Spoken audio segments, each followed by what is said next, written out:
Before I get started on today's video, I'm actually not sure how to lay this all out because several things are happening at the same time. So I thought I would do the vloggy thing and do a vlog about off-grid living, which is what I'm supposed to be doing anyways. So the topic isn't going to be on point the whole video. This morning we had a massive fog. I came down here to let the chickens out and check the batteries and all that stuff that I do every morning at 5 o'clock. I had my headlamp on and I couldn't even see because the headlamp was reflecting off the fog and it froze up. I wonder if you can see what I saw when I was over by some branches, and it looks like looks like thorny bush. Isn't that something? That is just neat. This is kind of the reason that I don't know how to explain it. I know that a lot of people think I need to live out in the middle of nowhere, and I don't think that's what, to me, off-grid is all about. I want to be able to set up my life so if something happens to me, Carolyn can take care of herself. So we have this power line, which was kind of just an added bonus for us. I know a lot of people say, oh, you don't live off-grid, you're next to a power line. But the first day I was here, I explained that it was a big selling point for us, that if something happened to me and Carolyn doesn't want to live off those solar panels, which I can't imagine, she's not going to get up every day at 5 o'clock to check the batteries. I mean, she doesn't seem interested in the battery system. I've got it pretty self-sustaining now, but on long cloudy days she'd have to start to generate. So there was an advantage to kind of living, I don't know how to explain it. This is kind of like a dual purpose. We live outside of city limits, so you can see that we have a wooded area. It's like a park or a national forest. It's just absolutely incredible. But then the other half of the property, it's been cleared off. So we can have our chicken coop and the camper and the house and the shed and the solar panels. We looked at 10 acres and it was completely a wooded area. Now they had a stream, so we could have made electricity with the creek, but we would not have been able to use solar panels because it was just too many woods. We live close enough to facilities like a grocery store, and now that's just an old mom and pop grocery store. It actually says something, I'm not going to give you the name of the grocery store. I don't know, this is just, it's a perfect situation. I love this place. And so things like this is what's so neat, is we have the ability to walk out in the backyard and have this on a foggy, cold morning.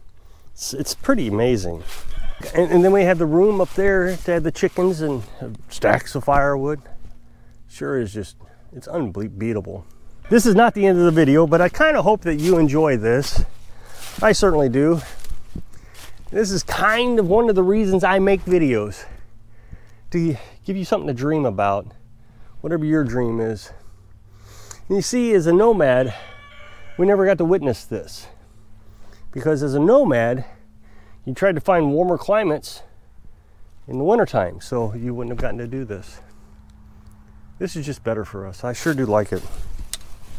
So I've been making a series of videos about water.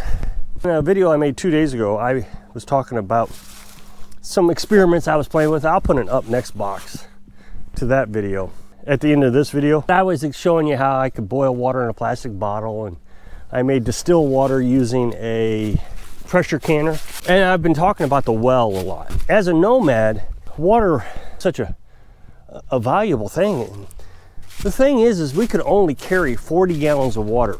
So you go out in the national forest for 2 weeks with 40 gallons of water. So your choices, your options were, and I know some nomads wanted to get in the car and drive all the time, but I didn't, because you'd have to pack up your camping spot and leave, and then if you come back, you could have lost your camping spot. We had to live on that 40 gallons. I remember we went to Utah, and the best thing that happened to us out there in the desert was there was a stream that we were able to get water from. That was really nice.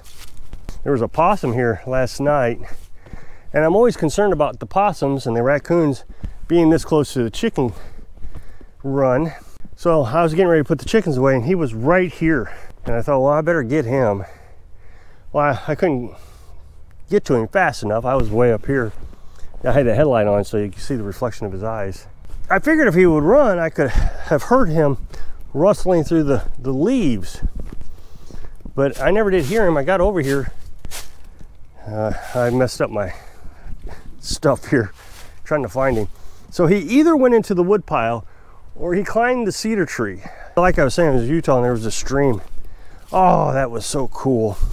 We had unlimited water then. That was nice being in the desert because we were drinking so much water. So I've been talking about the well, and the well is just an amazing piece of equipment. It's not a great well.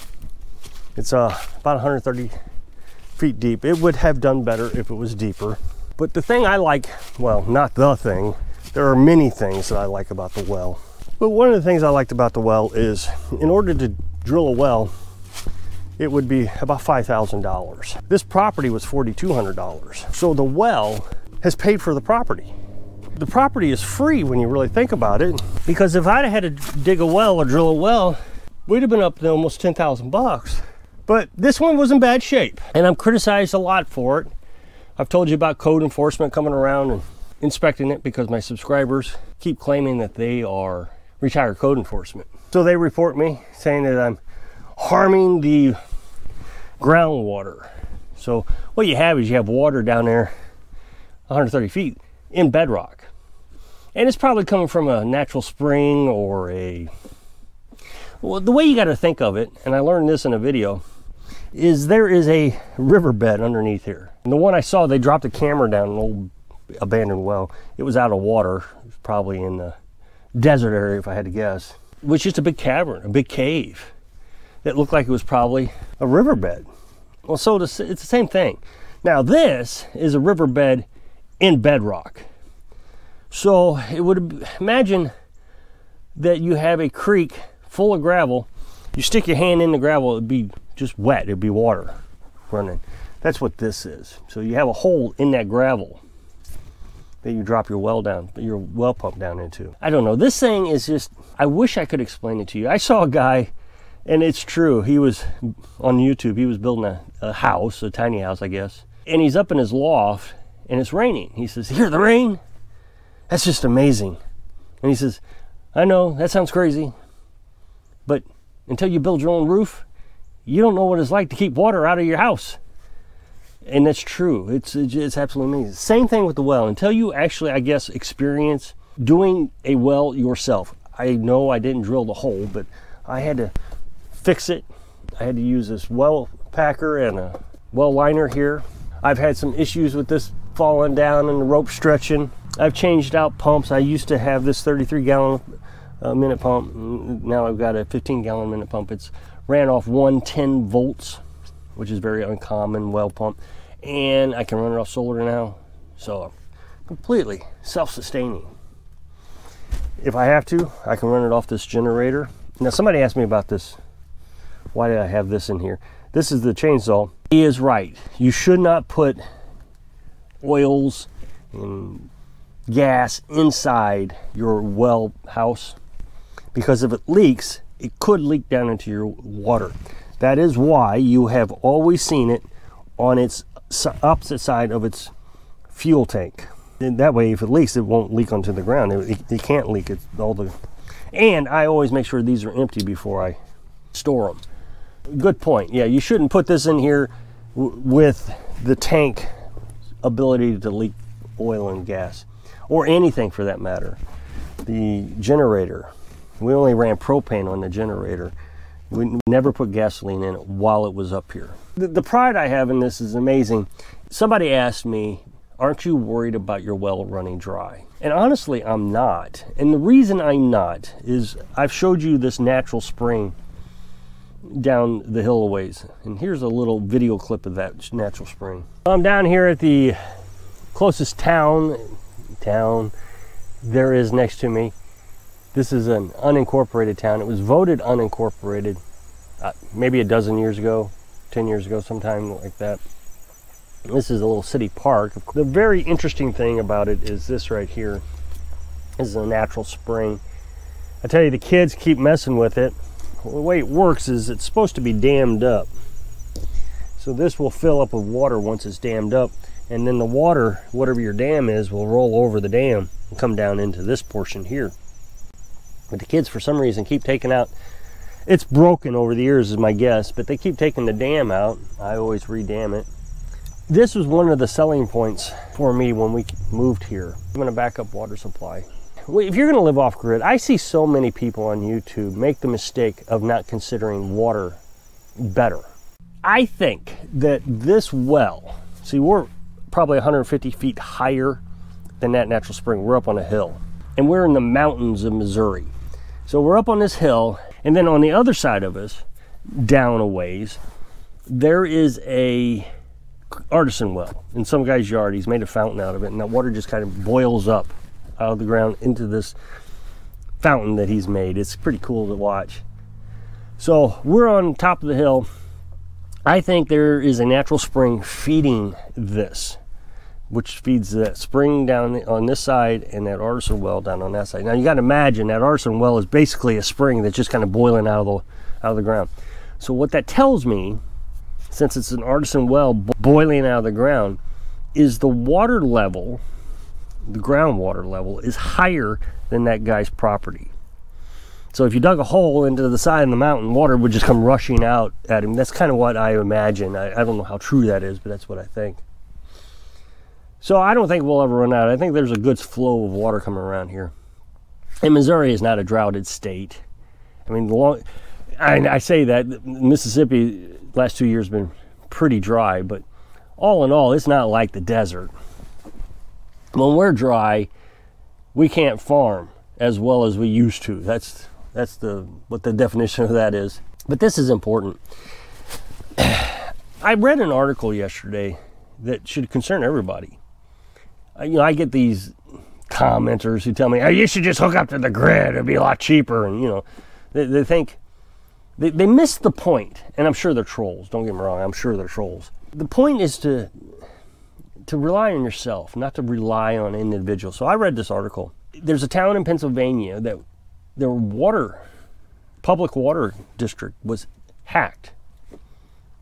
The problem with the public water district is there are a bunch of water specialists. They're not specialists in computers or anything. So, this is how public systems work. They just, duh. So it's a town of 22,000 people that this public water company supplies to. And they even said, the last thing I would have ever worried about is someone hacking our computers. Which is funny. If you think about this, their system is ran off computers. And they don't think that their computers can be, they just didn't think about it. Huh, that's a strange problem. So they don't have anybody that can work on computers and design systems for security for their computers. So it was hacked by the Iranians. Now, I didn't understand that. It seems to me if Iranians wanted to cause a problem, they would have caused a problem in a bigger area. Unless, the only thing I can think is they just wanted to get our attention. Hey, knock it off with whatever's going on over there and leave us alone, you know, whatever the case is. I know conflict is stirring up. I see preppers, and they're always talking about how you got to be prepared for everything because you got to buy water, you got to do this, and you got to do that. I don't have to be prepared for anything. My life lends me to just being prepared. I have a well that I know how to work on. And that's what's so funny about these preppers is a lot of them don't know how to do anything. And I think that's why they prep, is because they don't know how to work on a well. I didn't know how to work on a well. I figured it out. YouTube helped with its 4 videos on wells. I think there's more videos now.